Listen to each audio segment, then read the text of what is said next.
No niin, miten tämmöstä mittausadapteria sitten käytännössä käytetään?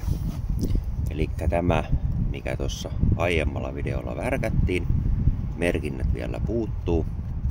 Niin tässä on tämmönen vanha asennus, joku jostain, en tiedä miltä luvulta, mutta siinä on kuitenkin 3-vaihe pistorasia. Ja ensimmäiseksi laitetaan tämä tonne paikalleen. Näin. Ja tässä nyt siellä on jännite päällä, eli ei tehdä noita jännitteettömiä mittauksia sen enempää, mutta periaate näkyy tästä. Ja sitten jos me esimerkiksi halutaan nyt tarkastaa siitä toi 3-vaiheen verkon kiertosuunta, eli vaihejärjestys, niin otetaan toi käyttöönottomittari tai asennustesteri, ja siellä on nyt nämä laitettu oikeisiin reikiinsä. Ja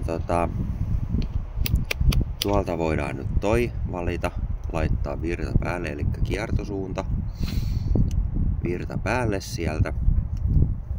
Ja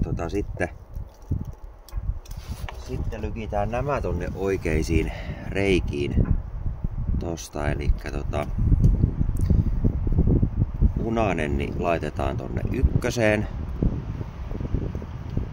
Sitten tämä vihreä laitetaan 2. Ja sitten tämä sinertävä laitetaan tonne 3. Niin nyt ne on siellä paikallaan. Käytännössä ihan kädet vapaana asennuksena. Ja nähdään täältä, että 1, 2, 3 näyttää tämä, eli kiertosuunta on käytännössä oikein.